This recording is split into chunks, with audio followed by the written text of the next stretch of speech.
Hi there, I'm Anna. Hi, and I'm Linda. We're from the Sewing Cafe. Welcome to This Week in Class. This Week in Class offers simple, helpful, best practices and insights that you will learn during the time you're with us in class. We're going to share with you some of our favorite tips and tricks, and if you want to learn more, why not sign up for one of our many sewing classes that we offer.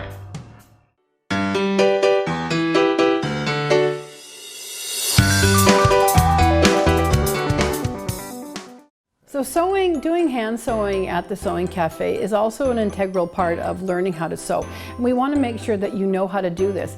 And it's as simple as tying a knot. So Anne is demonstrating tying a knot. She's going to lay the cut end of the thread against the needle. You wind the thread around a couple of times. And then you pull that little knot you've made between your fingertips. And then you're pulling that knot and right down to the bottom of the thread. It is so cool how that works. So simple to learn and so easy to use. Now what we're going to do is sew on buttons, and we always ask our students, do you know how to sew buttons by hand? And half and half, yeah, half and half.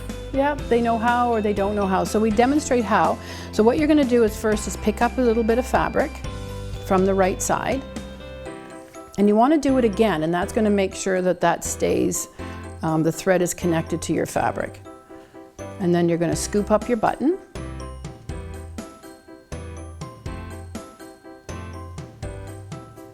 And pass it through one of the holes, straight through to the underside. And you're going to do that about 3 or 4 times in each hole, making sure that it's secure. And I always love to tell them the story of my sister who she lost the buttons on her dress. They melted when she took it to the dry cleaner. So she quickly sewed them on. And at the wedding, as she was dancing, the buttons just all started springing off all over the dance floor, and we were scrambling for safety pins. So make sure they're sewed on securely. Once you're done, you're going to go to the underside of the fabric and you're going to knot it off. This is just as important as the knot at the beginning.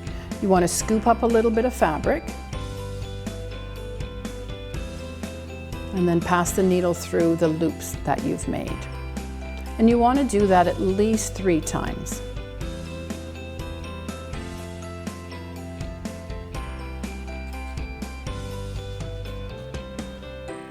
And there are various ways that you can sew on buttons. Anna's got a couple of samples on the front there. You can either, when you've got a 4-hole button, you can either cross from side to side, or you can do a star in the middle and cross over each side. If you've got a coat, you want to make sure that the distance between the button and your fabric is high, so you're going to create a thread shank, or you're going to use a button that has a shank on the underside, because you have to have it thick enough to go around your coat fabric. So when you sew on your buttons, make sure they're secure, and you won't be having to replace them as you go. We hope you enjoyed This Week in Class and can use some of the tips in your next sewing adventure.